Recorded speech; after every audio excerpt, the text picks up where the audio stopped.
बिस्मिल्लाहिर्रहमानिर्रहीम, अस्सलाम वालेकुम, गुड मॉर्निंग, सुबह बखैर। आप देख रहे हैं रूही एट 10 और मैं हूं आपकी होस्ट आसमा नौरीन। एक नई सुबह में आपको खुश आमदीद कहते हैं। कैसे हैं आप सब लोग? उम्मीद करती हूँ बिल्कुल ठीक ठाक होंगे और दुआ करते हैं आज का दिन आपका बहुत ही अच्छा गुजरे, हंसते हुए मुस्कुराते हुए खैर आफियत के साथ गुजरे।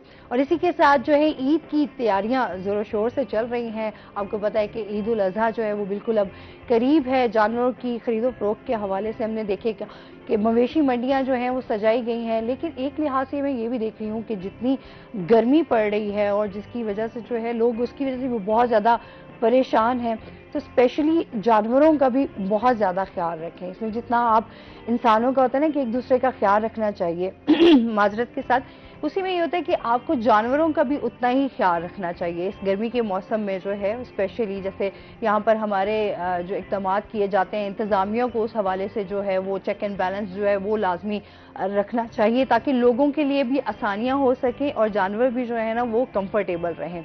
अच्छा, अभी आज सुबह ही मैं देख रही थी कि एक बहुत ही अफसोसनाक जो वाक़या देखने में आया कि एक ऊँट जो है वो किसी वडेरे के जो है वो फसलों में चला गया और उसने उसकी जो है वो टांग काट दी ऊँट की। और वो बेचारा जानवर जो है वो बहुत ज़्यादा आहो पुकार के साथ तकलीफ़ में। और मुझे समझ नहीं आती कि हज़ूर पाक सल्लल्लाहु अलैहि वसल्लम का फरमान है कि जो शख्स जानवर पर रहम नहीं करता वो हम में से नहीं। तो रहम की बात जब आती है, जब जुल्म की बात आती है, तो इंसान को कभी भी जुल्म के खिलाफ जो है वो आवाज़ उठानी चाहिए, खामोश नहीं रहना चाहिए। इस तरह के बहुत सारे वाक़यात आते हैं जिसमें हमने देखा है कि जानवरों के ऊपर जो है वो बहुत ज़्यादा जुल्म किया जाता है। वैसे भी कहते हैं ना, जानवरों को आप जितना प्यार देंगे, जितना एक एहसास का रिश्ता होता है, इंसान का हमेशा जो एहसास है वो जिंदा रखना चाहिए। इसी के साथ अपने प्रोग्राम का सिलसिला आगे बढ़ाएंगे। आज हमारे साथ जो गेस्ट मौजूद हैं उनका तारुफ करवा देती हूँ। आज हमारे साथ हैं जी शबीर फ़खरुद्दीन साहब, हमारे साथ मौजूद हैं, जो कि प्रेसिडेंट हैं टैक्स बार एसोसिएशन मुल्तान। अस्सलाम वालेकुम, कैसे हैं? ठीक ठाक हैं, वेलकम करते हैं अपने शो में आपको। और इसके साथ ही हमारे साथ जो दूसरे गेस्ट मौजूद हैं वो हैं जी हमारे रूही के एंकर पर्सन हसन मलिक। अस्सलाम वालेकुम, कैसे हैं आप हसन? ठीक ठाक हैं, वेलकम करते हैं अपने शो में आपको। अच्छा जी, जिसके साथ अभी हम बात करें, टॉपिक करेंगे हसन के साथ, तो आपको पता है क्राइम के हवाले से बात होगी। क्राइम की बीट है, प्रोग्राम्स भी इनके इसी से रिलेटेड होते हैं। तो इस टाइम जो है वो पुलिस क्या इकदाम कर रही है, क्योंकि ईद उल अज़हा के हवाले से जो है इस टाइम क्या प्लान्स हैं, सिक्योरिटी के हवाले से भी बात करेंगे। और साथ ही जो है हम इस टाइम क्राइम की सूरत हाल पर भी बात करेंगे कि क्या चल रही है। तो सर से जानेंगे हम बजट के हवाले से, और सबसे जो इस टाइम अहम बात है कि पेट्रोल की कीमतों में जो है वो कमी की गई है। 10 रुपये और कुछ पैसे जो है वो पेट्रोल कम किया गया है। लेकिन हम कहते हैं ना, जहां इतना हम बजट में देख रहे थे टैक्सेस की भरमार कर दी गई थी, वहां ये इतना सा रिलीफ जो है ना वो उससे कोई आवाम को खासी खुश नजर नहीं आ रही। इस पर हम बात करेंगे सर से। सर, क्या कहना चाहेंगे आप? बिस्मिल्लाहिर्रहमानिर्रहीम। सबसे पहले तो मैं रूही टीवी को मुबारकबाद देता हूँ और उनका मैं शुक्रिया अदा करता हूँ कि उन्होंने आज मुझे अपने इस प्रोग्राम में मदऊ किया। और साथ ही बजट जो हमारा 2024-25 का जो फेडरल का आया है, उसमें बज़ाहिर तो यही है कि उसके असरात बड़े नेगेटिव, यानी कि हमारे एक आम पब्लिक के ऊपर और हमारी इकॉनमी पे जाएंगे। साथ ही साथ कल रात को प्राइम मिनिस्टर ऑफ पाकिस्तान ने पेट्रोल और डीजल की कीमतों में कुछ रद्द-ओ-बदल किया। एक अच्छा इक़दाम है, बेशक ज़्यादा नहीं, लेकिन कुछ ना कुछ ऐसा है, रिलीफ लोगों को मिला है। और वो भी ख़ास तौर पर ईद के इस पुरमसरत मौके पे जिसकी आमद है। और साथ ही उन्होंने इंडस्ट्री के लिए भी एक थोड़ा सा रिलीफ दिया है कि बिजली की कीमतों में भी कमी की गई है, क्योंकि हमारा जो एक्सपोर्ट सेक्टर है ना वो बुरी तरह मुतासर हुआ था। अब हमारी जो कॉस्ट है ना वो बहुत इंक्रीज़ हो रही थी, जिसको हम इंटरनेशनल मार्केट में अपनी प्रोडक्ट को कम्पीट नहीं कर सकते as compared to Bangladesh, Sri Lanka, Thailand वगैरह से। तो ये कुछ इक़दाम सही है, लेकिन मैं इसके साथ ही ये भी कहना चाहूँगा कि जो इक़दाम कल आया ये एक रिएक्शन था जो कि बजट के ऊपर एक पब्लिक और इंडस्ट्री की तरफ से आ रहा था।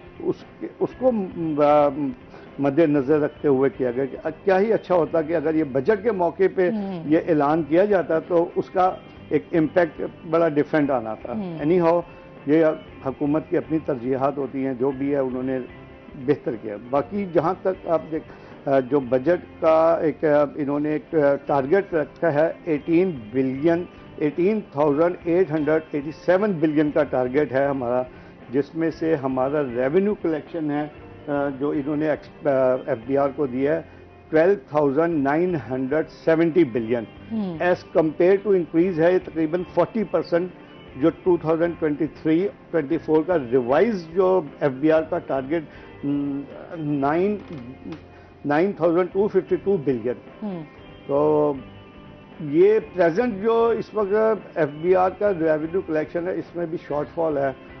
मेरी समझ में नहीं आती कि आने वाले साल में इसको किस तरह से मीट करेंगे। जब और वो एक मैं आज पेपर पर पढ़ रहा था तो उसमें एक्सपेक्टेड है कि जी 12,000 बिलियन तक का टारगेट वो अचीव कर सकते हैं, फिर भी 970 बिलियन का उनका डेफिसिट रहेगा जो 2024-25 के लिए। इसमें बजट में जो एक सेक्टर सैलरीड क्लास है ना, उसको बिल्कुल क्रश किया गया है।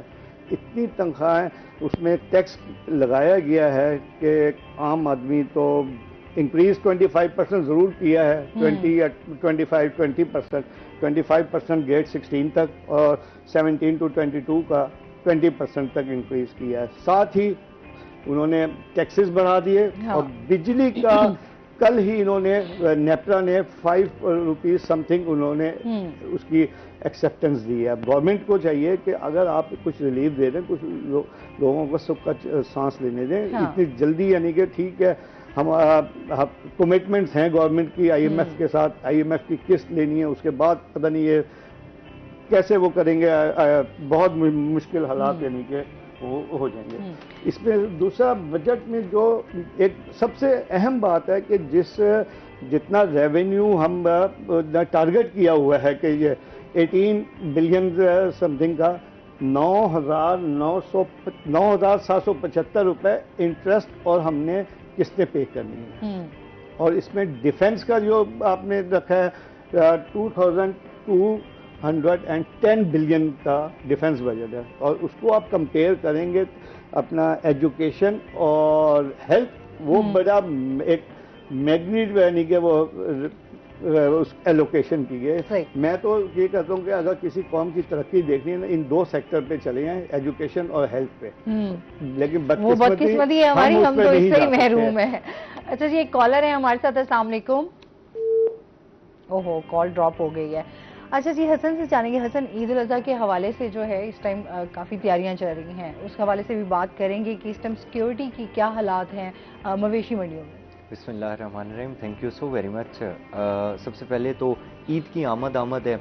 आप देखें, जो ही ईद की आमद हो या कोई ऐसा मौका या ओकेजन हो, तो उसमें जहाँ एक जानिब हर शख्स अपनी ईद की तैयारियों में या अपने उस ओकेजन को इंजॉय करने के लिए तैयारियां कर रहा होता है, तो वहीं दूसरी जानिब जितने क्रिमिनल हजरात हैं ये भी एक्टिव हो जाते हैं। सिंपल से मैं आपको एग्जांपल देता हूँ। सपोज करें एक हमारा इवेंट आता है 23 मार्च का, 14 अगस्त का, मुहर्रम है, ईद उल अजहा है, ईद उल फित्र है, या इसके अलावा भी कोई इवेंट आता है, तो अब हर शख्स को पता होता है कि जो बंदा मार्केट की जानिब जा रहा है यकीनन उसकी जेब में पैसे हैं, और जब उसकी जेब में पैसे हैं, वो मार्केट से आ रहा है तो ऑब्वियस सी बात है सामान लेकर आ रहा है, जब जा रहा है तो 100% यकीनी बात है कि उसकी जेब में पैसे हैं। तो इस चीज को मद्देनजर रखते हुए जितने भी क्रिमिनल हजरात होते हैं वो जहां एक जानिब एक्टिव होते हैं, तो वहीं पुलिस भी उनके ऊपर मुकम्मल तौर पर नजर रखती है। यानी सपोज करने, अब अगर हम मार्केट्स के हवाले से बात करें, ईद उल फित्र की अगर मैं आपको बात करूं, तो 100% बाइक थेफ्ट और जो स्नैचिंग है उसमें काफी ज्यादा इजाफा हो जाता है, क्योंकि हर शख्स को पता होता है दिन पूरा रोजा है, शाम के टाइम जब घरों से बाहर निकलना है इफ्तारी करके या तरावियां पढ़ के, तो हर बंदा मार्केट की जानिब जो भी बंदा जा रहा है, मोटरसाइकिल गाड़ी पर इनमें जा रहे हैं, और जो बंदा शॉपिंग के लिए अंदर जाएगा ऑब्वियस सी बात है उसकी शॉपिंग की तरफ ज्यादा तवज्जो होगी, बाहर की जानिब नहीं होगी। ये हो गई ईद उल फित्र की बात। ईद उल अजहा पर भी कंपैरेटिवली सेम यही सिचुएशन होती है। आप ये देखें, जो बंदा मवेशी मंडी की जानिब जा रहा है, बाइक पर जा रहा है, गाड़ी पर जा रहा है, वो एक साइड पर अपनी बाइक या गाड़ी खड़ी करेगा और उसकी जेब में पैसे होंगे। उस मौके पर क्या होता है, उस मौके पर जेब कुतरे जितने हजरात होते हैं वो बड़े होशियारी से अपना काम दिखाते हैं। और इसी के साथ ही मवेशी मंडियों में स्पेशली व्यापारी हजरात के साथ जो हाथ होता है वो ये होता है कि नकली नोट मार्केट में, जाली नोट जो होते हैं वो काफी ज्यादा कसीर तादाद में होते हैं। यानी अगर सपोज करें किसी का 2 लाख में सौदा हुआ है तो 2 लाख में वो इमीडिएटली जब नगद कैश दे रहे होते हैं तो वो इतनी अफरा तफरी होती है, वो इस तरह का सिनेरियो क्रिएट कर देते हैं कि व्यापारी को ही वो परेशान कर देते हैं, कंफ्यूज कर देते हैं। व्यापारी एक होगा, लेने वाले 8 लोग होंगे, वो पूरा ही एक किस्म का इस तरह से गैंग होता है कि वो आकर एक ने पूछा इसका क्या रेट है, क्या रेट है, क्या रेट है, वो करते करते कंफ्यूज इतना कर देते हैं कि वो सिर्फ ये कहते हैं कि आप इमीडिएटली पैसे काउंट कर लें और आप हमें हमारा सामान दे दें। ये तो हो गया मंडी के हद तक। मंडी के बाहर निकलते ही क्या होता है कि चोरी हो जाते हैं जानवर। अब यूं तो नहीं होता कि सपोज करें अब हमने जिस लोडर रिक्शे में लोड करवाए हैं या जिस कैरी में हमने लोड करवाए हैं उसके साथ जितनी अब शदीद गर्मी पड़ रही है तो लोग ये कहते हैं कि यार ठीक है हमारे पीछे आ रहे हैं या हम इसके पीछे चल रहे हैं, ठीक है। रश में जूं ही कहीं वो आगे पीछे होता है तो वो रिक्शे वाला फरार हो जाता है। यानी वो इमीडिएटली हर जगह पर इंसान को मुकम्मल अपनी आंखें खोल के रखनी पड़ती हैं कि किसी भी टाइम मेरे साथ कोई भी अल्लाह ना करे हादसा हो सकता है। इसलिए लोग क्या करते हैं फिर एक जो दूसरा भी इशू है वो ये भी है कि मुल्तान में क्योंकि थोड़ी सी कंपैरेटिवली शहर से दूर मंडी लगी हुई है तो लोग जो जाते हैं, एक तो जो बंदा जा रहा है वो ये सोच कर जाता है यार मैं इतना दूर जा रहा हूँ जानवर खरीद कर ही आ जाऊंगा। दूसरा ये होता है कि यार अगर हमने 4 जानवर खरीदने हैं क्या वहां से लेना, यहाँ से लेना, मुख्तलिफ जगहों से लेने से बेहतर ये है एक ही जगह पर जाओ, पैसे लेते जाओ, 4-5 घर के अफराद चले जाते हैं और वहां से सामान लेते आते हैं। अब टारगेटेड एरिया है ना, आप ये देखें जो बंदा जा रहा है उसकी जेब में पैसे हैं, उसने वहां जाकर जानवर खरीदने ही खरीदने हैं। तो वो इस मौके पर हमें स्पेशली ये जरूरत होती है आम शहरियों को कि हमें अपनी हिफाजत खुद करनी चाहिए। यानी या तो कुछ इस तरीके से हम पैसे रखें कि उन्हें हम जरा संभाल के रख लें, या उसके अलावा कोशिश करें कि जहां हमें धक्का लग रहा है या जहां धक्कम पेल वाली जगह है, रश वाली जगह है, वहां पर इंसान को खुद एहतियात करने की जरूरत है। एक तो ये सिचुएशन हो गई। दूसरी, अब पुलिस क्या इकदाम कर रही है। पुलिस ने बड़ा अच्छा इनिशिएटिव जो लिया है इस मर्तबा से स्पेशली, वो उन्होंने एंट्रेंस और एग्जिट पॉइंट पर कैमरे लगा दिए हैं। सही, ठीक है, कि यानी पता चल जाए कि जो बंदा एंटर हो रहा है वो किस सिचुएशन में एंटर हो रहा था, उसकी हालत क्या थी, उसका हुलिया क्या था, और जब वो निकल रहा है उस टाइम उसकी सिचुएशन और उसकी हालत क्या है। यानी मुतलका थाने जितने भी लगते हैं मंडी के हदूद में या जो वैसे भी छोटी मोटी जो मंडियां लगी हुई हैं, तो वहां पर जहां एक तरफ पुलिस ने गश्त की सूरत हाल को यकीनी बनाया हुआ है, वहीं पर उन्होंने कैमराज लगाकर वहां से सीसीटीवी मॉनिटरिंग की जा रही है कि पता चल सके, अल्लाह ना करे कोई इस तरह का मिसहैप होता है तो उसे फौरी तौर पर कॉप अप किया जा सके। अच्छा, मजीद भी इस पे हम जानेंगे। नाज़रीन, अभी हमने जाना है ब्रेक पे, हमारे साथ रहिएगा।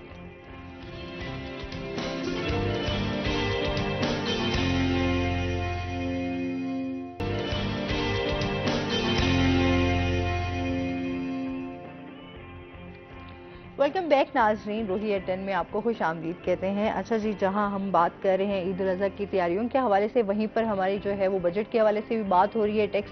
अच्छा, जिस तरह से तनख्वाहों में टैक्स का लगाया गया है, तक ठीक है, बाकी चीज़ों में भी हम कहते हैं डायरेक्टली भी हम जो है वो पे कर रहे हैं टैक्स, इनडायरेक्टली भी कर रहे हैं, अब एक मज़ीद जो है वो इजाफा कर दिया गया है। अच्छा, जितने भी तनख्वाह के हवाले से हम बात करें, जो 50,000 कमा रहे हैं या 60,000 या 1 लाख के करीब, उनके ऊपर भी टैक्स लगा दिया गया। इस हवाले से आप क्या कहना चाहेंगे? तो बड़ा मतलब ये तनख्वाहदार तबका तो बेचारा पिस के रह गया ना। बिल्कुल, इसमें कोई शक नहीं है। अच्छा, दूसरा सबसे ये है कि ये एक्चुअली डिमांड थी IMF की कि तनख्वाहदार तबका और जो इंडिविजुअल और का टैक्सेशन सिस्टम है ना, बिल्कुल एक है। देखिए, तनख्वाहदार पे जहाँ पे आपने टैक्सेशन रेट बहुत ज़्यादा बढ़ाए हैं, उनको जो बेसिक एग्जामेशन थी ना उसमें कोई चेंज नहीं। इन्फ्लेशन देखें कहाँ से कहाँ पहुंच गई। 6 लाख रुपए उनको सिर्फ एग्जामेशन है। उसको हमने प्रपोज किया था कि इसको आप बढ़ाएं कि पहले कि तकरीबन 8 से 9 लाख रुपए थे, लेकिन गवर्नमेंट ने वो नहीं माना क्योंकि डिमांड IMF की पूरी करनी थी। तो तनख्वाहदार तबका तो बुरी तरीके से यानी कि पिसा गया है ना। तो उसको जहाँ पे आप एक रिलीफ इंक्रीज की सूरत में दिया, उसका टैक्सेशन का सिस्टम बहुत ज़्यादा यानी कि रेट्स बढ़ा दिए। तो उसके अलावा फिर आपने उसके लिए जो कुव्वत खरीद तनख्वाहदार तबके की ख़त्म हो चुकी है, क्योंकि उस मेडिसिन आपने महंगी की, उस पर आपने टैक्सेशन यानी कि ज़्यादा कर दी है। पहले 1% होता था डिस्ट्रीब्यूटर और रिटेलर का वो सप्लाई, अब उसको 2.5% कर दिया।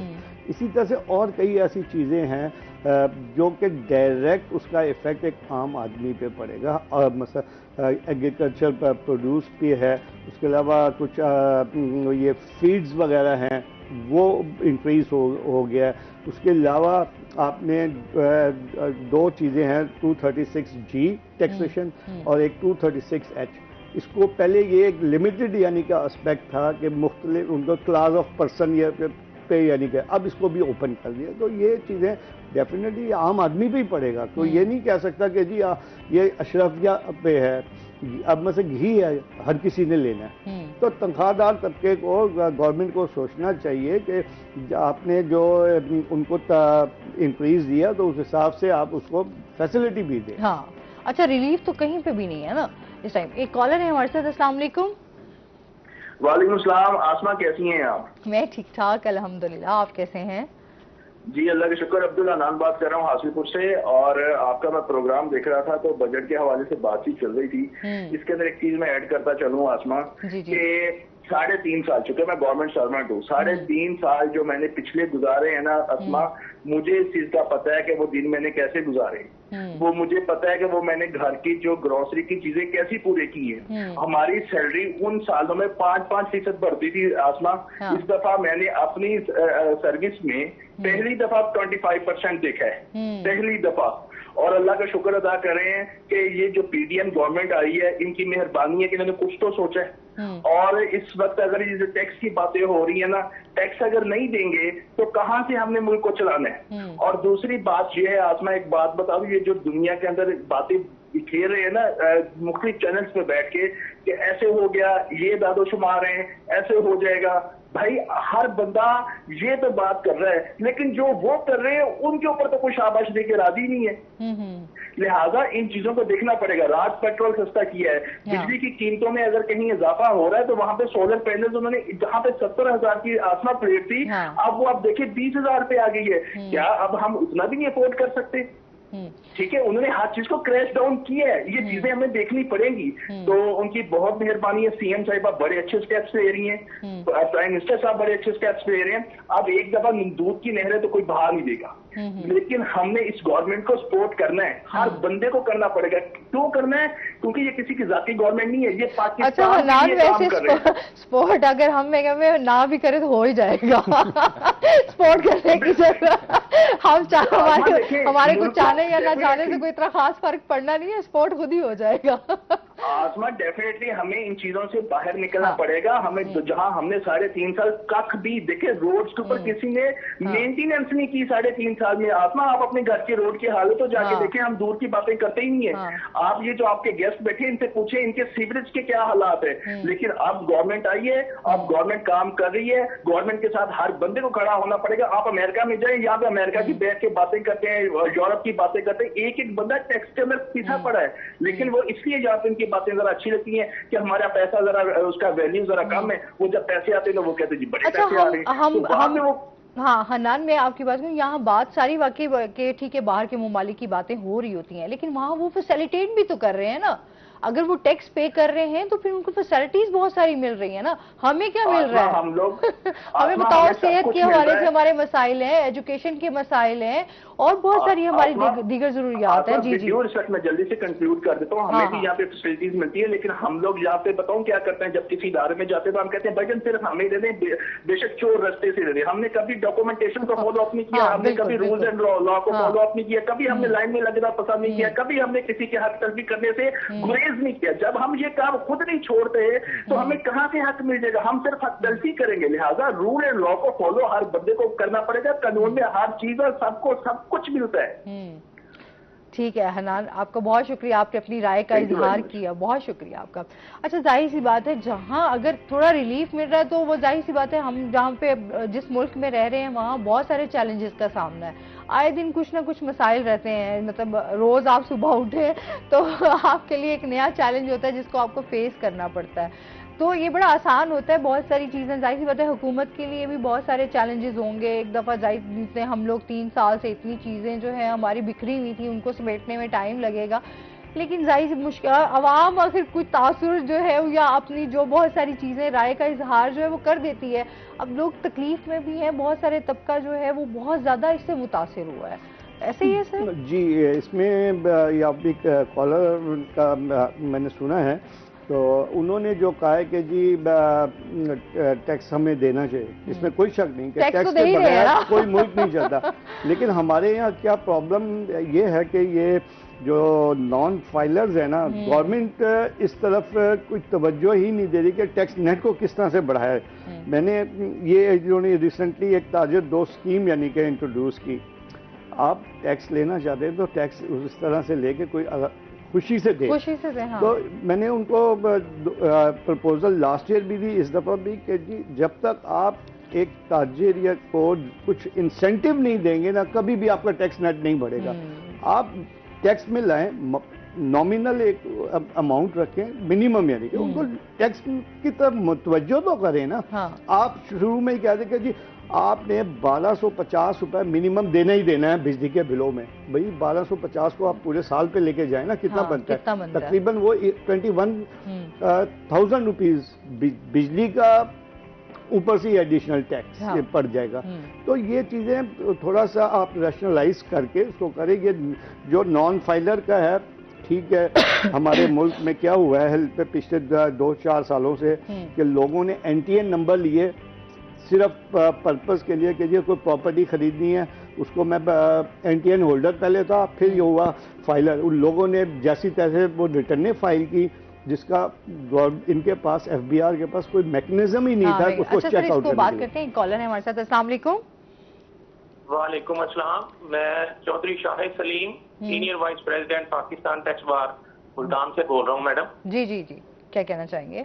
मैडम मेरा क्वेश्चन है president Multan tax bar Shabbir Fakhruddin साहब से कि लॉ अमेंडमेंट 2024 आया था, उसमें अपील का एक राइट खत्म कर दिया था कि कमिश्नर अपील के बाद हम ट्रिब्यूनल में जाते थे और फिर हम हाई कोर्ट में जाते थे।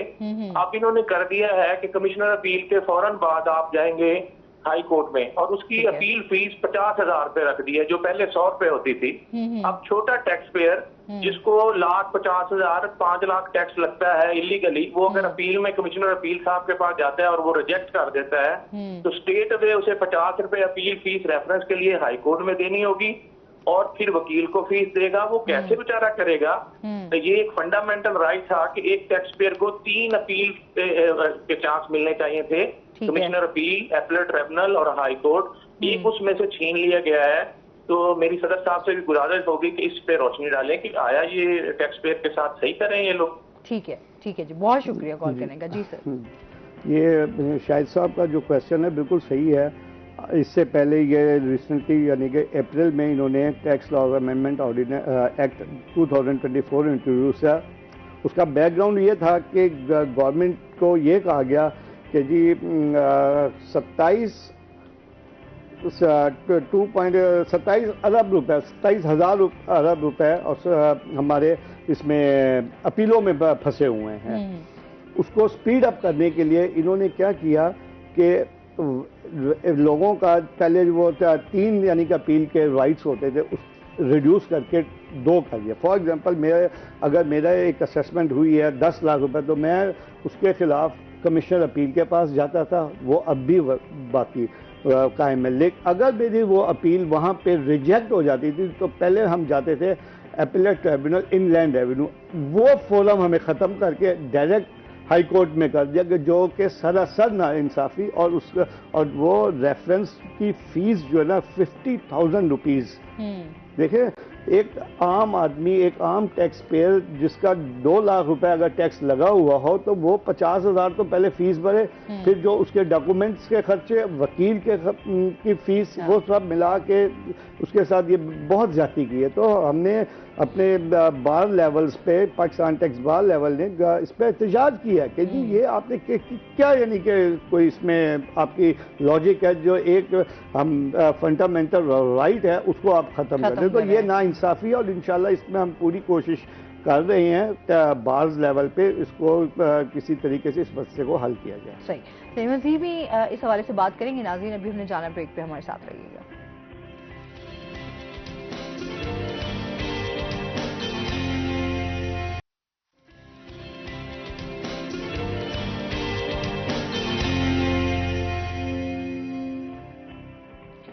वेलकम बैक नाजरीन। अच्छा जी, इसके साथ ही हम ये भी डिस्कस करेंगे कि महकमा सिविल डिफेंस के अफसरान जो हैं, इनकी गफलत के बायस जो एहलकार हैं, उनकी ईद पर तनख्वाहें जो हैं वो उनको नहीं मिली, वो उनसे भी महरूम हो गए। इस हवाले से क्या कहना चाहेंगे हसन?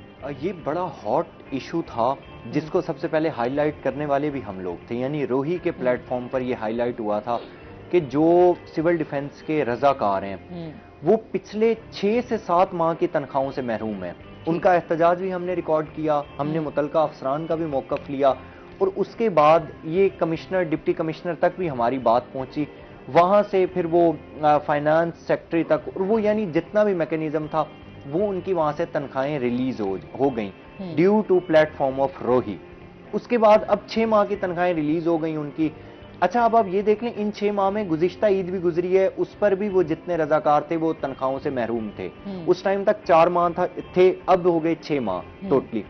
अब 6 माह के बाद उनकी ईद उल अजहा पर, बड़ी ईद पर, उन्होंने कहा है कि तमाम मुलाजमीन के लिए, तमाम रजाकारों के लिए तकरीबन 262 रजाकार हैं, 262।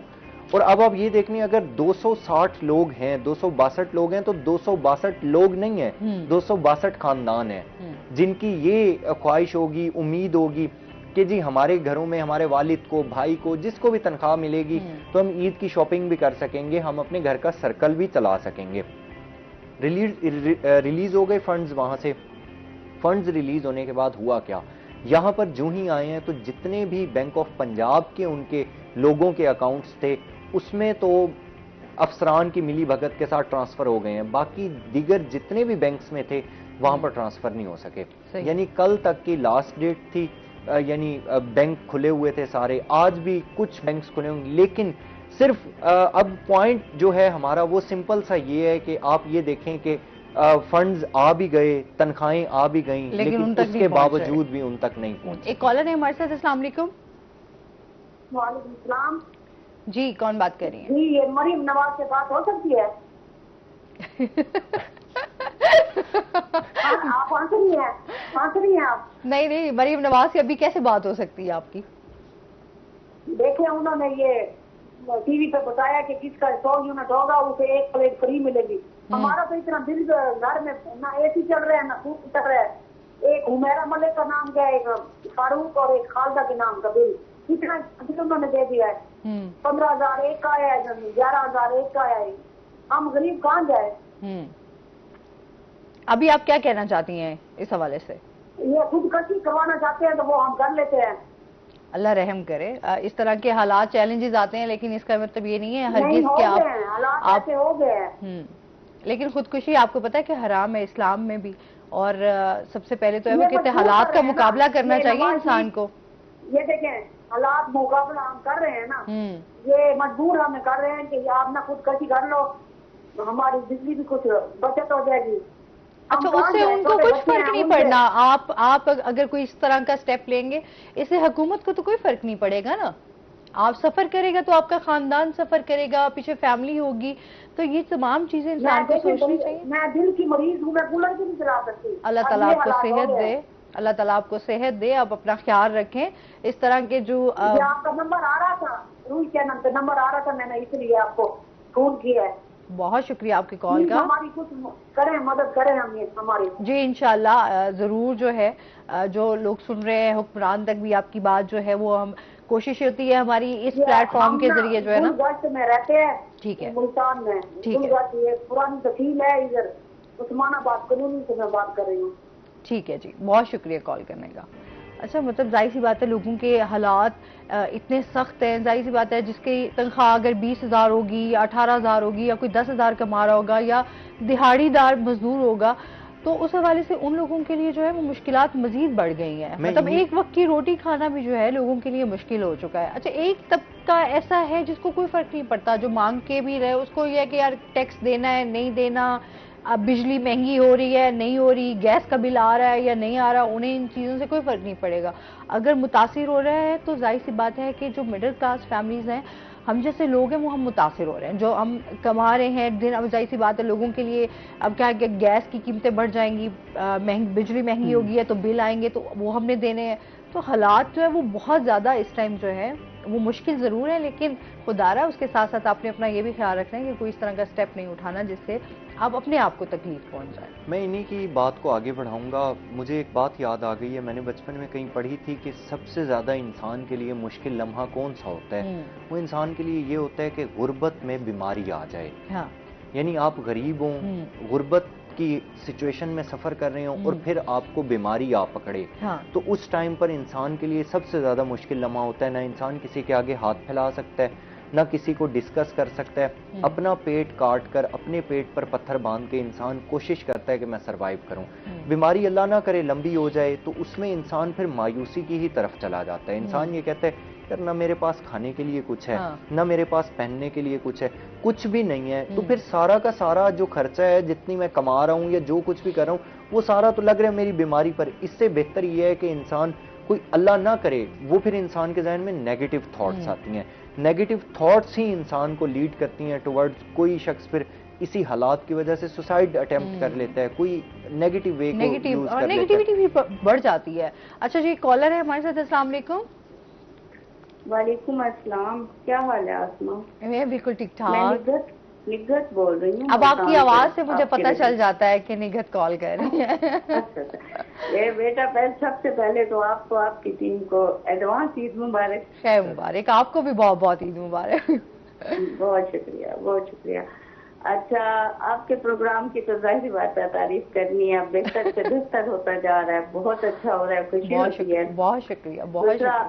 आपका ये जो एंकर आए हुए हैं आज, हसन मलिक जी जी जी, इनका प्रोग्राम जो मुजरिम कौन रखता है, यकीन जाने हमें पूरा हफ्ता इस प्रोग्राम का इंतजार होता है। तो बहुत अच्छा प्रोग्राम कर रहे हैं, इनको इसके लिए मुबारकबाद देनी थी। जज़ाकल्लाह जी, खैर मुबारक। दूसरा ये कि मतलब आप जनूबी पंजाब के छोटे छोटे इलाकों को यानी ये जाना और उनके हाईलाइट करना और उनको दिखाना, और दूसरी अहम बात ये है कि उसमें ना ये चले जो लवाहिकीन होते हैं उनके साथ तो हुआ होता है जो मामला, लेकिन ये इतना उनके साथ क्या कह सकते हैं झूठ के करते हैं प्रोग्राम के अच्छा लगता है, और उनके लिए इंसाफ की फराहमी की अपील करते हैं। और सबसे अहम बात ये है कि जो इनके प्रोग्राम के एंड में और इंट्रो में ये एक नसीहत करते हैं सब लोगों को कि आप अपनी फैमिलीज का इस तरह से ख्याल रखा करें। यकीन जाने बहुत अच्छा लगता है।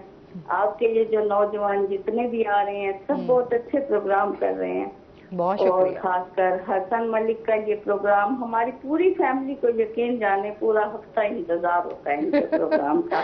सही है। तो इनको भी इस बारे में बहुत हमारी दुआएं भी हैं, और अल्लाह करे बेहतर से बेहतर अल्लाह इन्हें तरक्की दे। आमीन। बस बेटा यही कहना था, और आपके प्रोग्राम का भी आप भी बहुत आज अच्छे लग रही हैं। बहुत शुक्रिया, मोहब्बतों का शुक्रिया। खुश रखे आपके चैनल को तरक्की दे। अल्लाह हाफिज।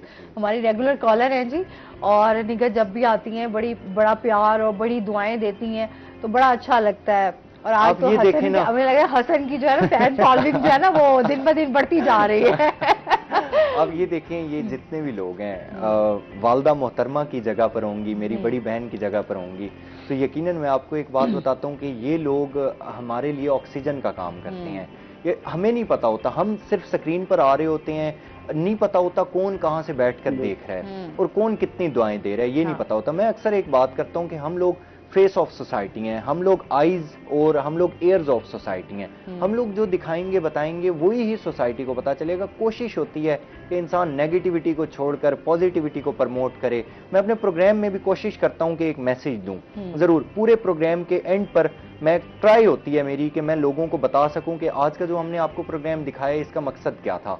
आपको नेगेटिविटी दिखाकर आपको प्रोवोक करना मकसद नहीं था हमारा कि आप लोग इस तरह से कर सकते हैं, बल्कि आपको दिखाकर ये समझाना और मैसेज देना मकसद था कि अगर आप ये काम करेंगे तो आप कानून के दायरे में आकर आप भी सफर करेंगे, आपकी फैमिली भी सफर करेगी। यकीनन इनकी दुआओं के मोहब्बतों के हम बेहद मशकूर हैं, ममनून हैं इनके। अल्लाह ताला इन्हें भी सलामत रखें हमेशा। ये लोगों की मोहब्बत है कि और उनका देखें, वो बिल्कुल हसन ने कहा कि हम तो स्क्रीन के सामने बैठे हैं, लेकिन लोग जो देख रहे हैं उनकी फीलिंग्स क्या है इस प्रोग्राम के मुतालिक क्या कि बड़े अच्छा उन्होंने कि जी बताया कि वो जो मोहतरमा कॉलर थी कि जी इस मौके पे ये मतलब ये जो हमारे चैनल्स पे जो प्रोग्राम होते हैं ना, ये बहुत कुछ चीज़ें आया करते हैं। लोगों की प्रॉब्लम्स क्या हैं, किस तरीके से उसको हमने सॉल्व करना है, तो ये एक अच्छा इक़दाम है। और रूही का कि वो मॉर्निंग शो में ये सब चीज़ें डिस्कस करते हैं। बिल्कुल ऐसे ही है। ये कॉलर है हमारे साथ। अस्सलाम वालेकुम। ओहो, कॉल ड्रॉप हो गई। तो बहुत सारे कॉलर्स आ रहे हैं। जहाँ हसन आते हैं कॉलर्स बहुत सारे बढ़ जाते हैं हमारे साथ। अच्छा जी, अभी मजीद भी बातचीत होगी नाज़रीन, अभी हमने जाना है ब्रेक पे, हमारे साथ रहिएगा।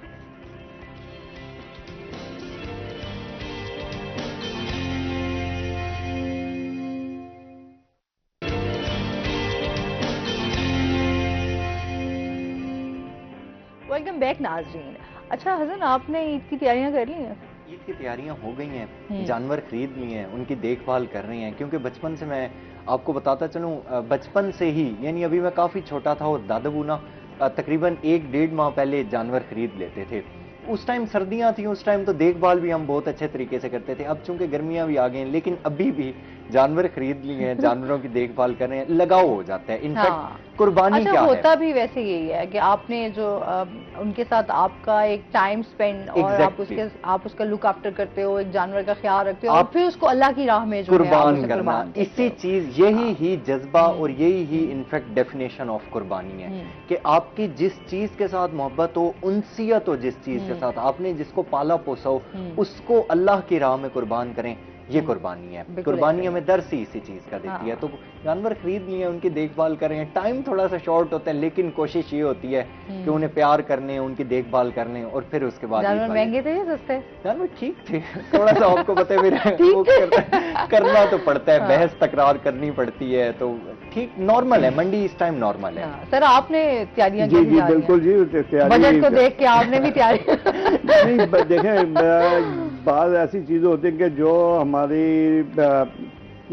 मजहबी रिवायात हैं या जो उसको हमने मद्देनजर रखने करना होता है। बजट इसमें कोई नहीं, साल में हम बहुत कुछ ऐसे कर देते हैं जो कि हमें हमारे बजट में नहीं होता। लेकिन अल्हम्दुलिल्लाह इस दफ़ा मंडी ठीक है, प्राइस भी मुनासिब, मैंने कल ही वो किया।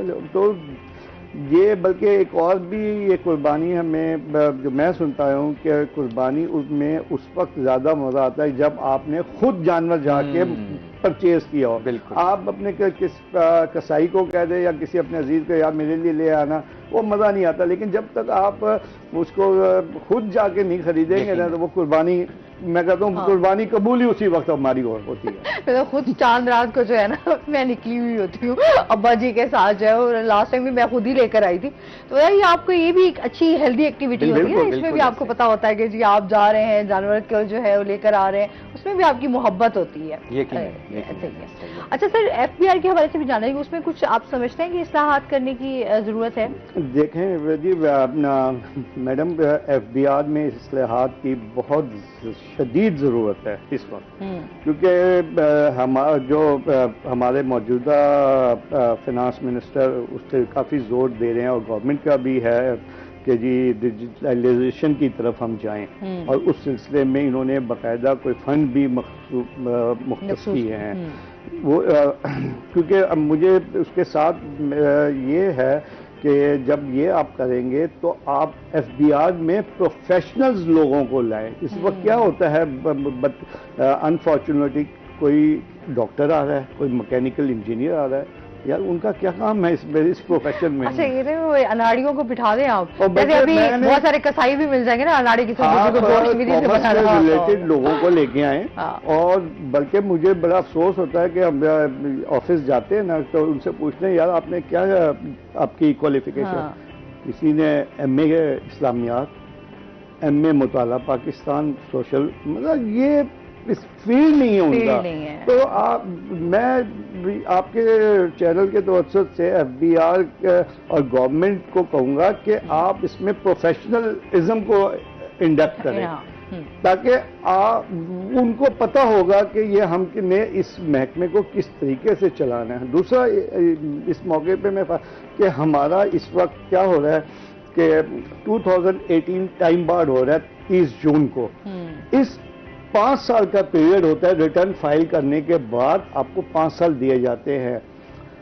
मई और जून के महीने में वो तमाम जनाब आप नोटिस दे देते हैं, और नोटिस देने का टाइम पीरियड है एफबीआर के रिकॉर्ड में कि 15 दिन मिनिमम, यानी कि टाइम 2 दिन 3 दिन का टाइम दे रहे हैं कि जी आप इस नोटिस की कंप्लायंस करें। हाउ इट इज पॉसिबल कि जब मेरे मसलन 50 केस में मुझे नोटिस आ रहे हैं, जब मुझे पता ही नहीं है तो मैं किस तरह से उसको, तो वो सिस्टम को भी जरा आप देखने की जरूरत है एफबीआर को, कि अफसर ये 5 साल में उनको क्यों नहीं ख्याल आया कि यार ये हमने फाइलें देखनी है। तो ये चीजें, और जो इस्लाहात बिल्कुल देखें इस वक्त माशाल्लाह अच्छी, यानी कि पे इस एफबीआर दे रहा है, अलाउंसेस भी दे रहे हैं, तो उनको प्रोफेशनल को लेके आए आप। अच्छा, ये बड़ा ज़रूरी है कि हमारे यहाँ जो है ना बहुत सारे इदारे इस तरह के हैं जहाँ पे बहुत सारे ऐसे लोग हैं जो मैं समझती हूँ वो उस इदारे के लिहाज से परफेक्ट नहीं होते, मतलब उनको उस लिहाज से कोई चीज़ें पता ही नहीं होती। इसी तरह हमारी बहुत सारी चीज़ें हम जब देखते हैं ना अपनी सियासत में भी बहुत सारे ऐसे लोग शामिल होते हैं जिनको बिल्कुल हाव-नो नहीं होती कि किस तरीके से जो है वो मुल्क को चलाना है या उसकी चीज़ों को देखना है।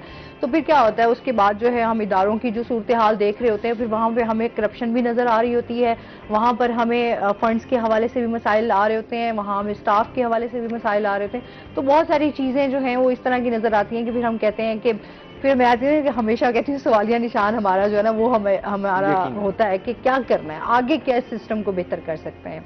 सर, कोई मैसेज देना चाहें, ईद भी करीब है, इस हवाले से भी?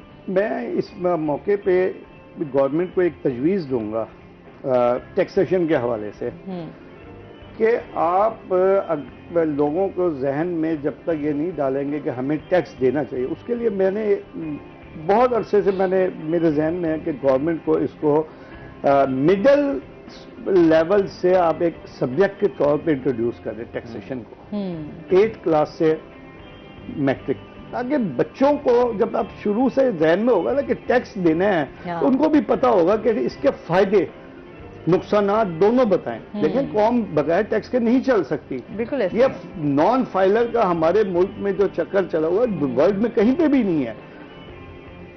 आप ठीक है, इस दफा इन्होंने बहुत टैक्सेशन कर दी है नॉन फाइलर्स के लिए, तो वो उस चीज को बजाय उसको आप लोगों को राग़िब करें।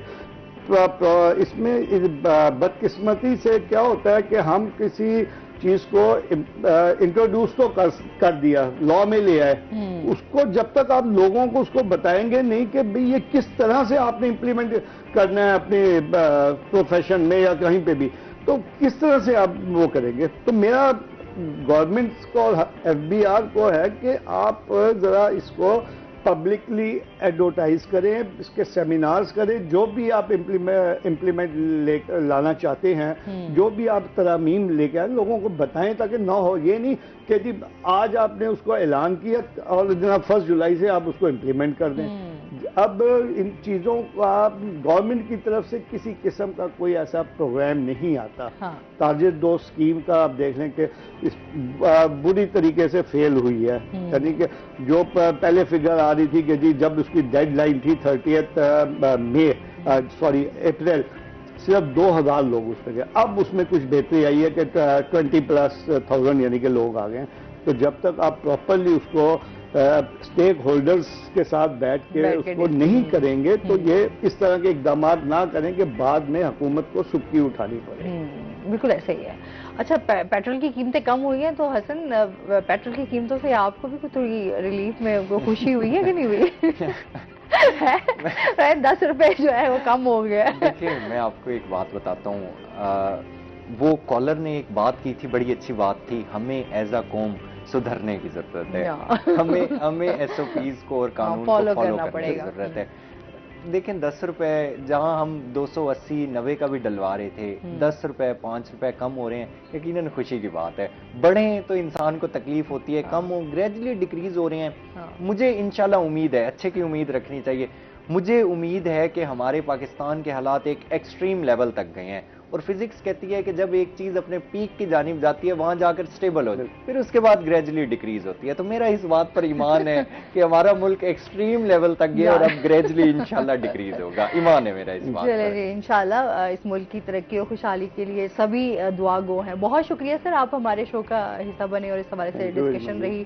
और हसन, आपका भी बहुत शुक्रिया, आप हमारे साथ रहे। इसके साथ ही नाज़रीन, अभी हमने ब्रेक पे जाना है। जब हम ब्रेक से वापस आएंगे तो हमारे साथ कुछ और गेस्ट मौजूद होंगे, हमारे साथ रहिएगा।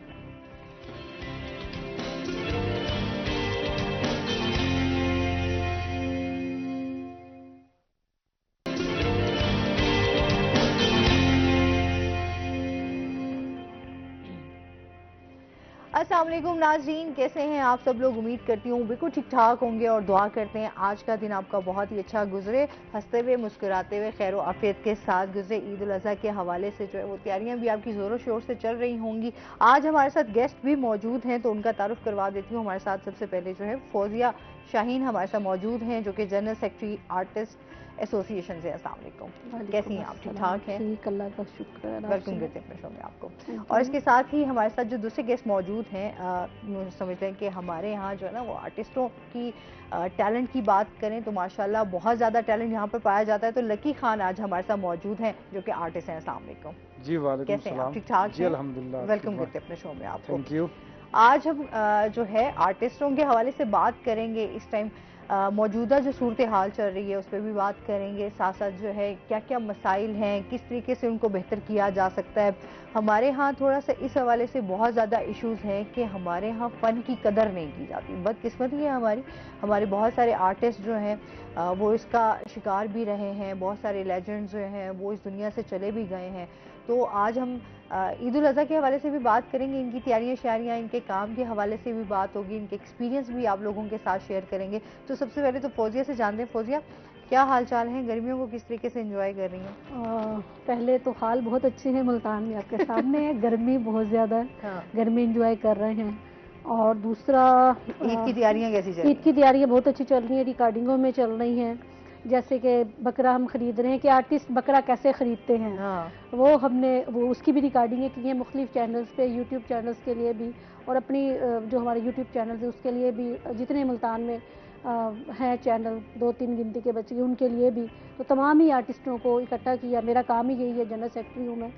और जितने भी मसले मसाइल होते हैं, कहीं पे किसी आर्टिस्ट की ज़रूरत है तो हम हाजिर हैं। तो कहीं पे कल भी था PTV पे शो था तो आर्टिस्ट जो है टाइम पे नहीं पहुंच सके क्योंकि उनका शो पोस्टपोन हो गया था। फिर इवनिंग टाइम उन्होंने रखा तो फिर कल 2 शो थे तो बड़ा सरदर्द था कि कैसे आर्टिस्ट कंप्लीट होंगे, कैसे होगा ये। फिर सारी चीज़ों को लेके साथ चलना पड़ता है। सही।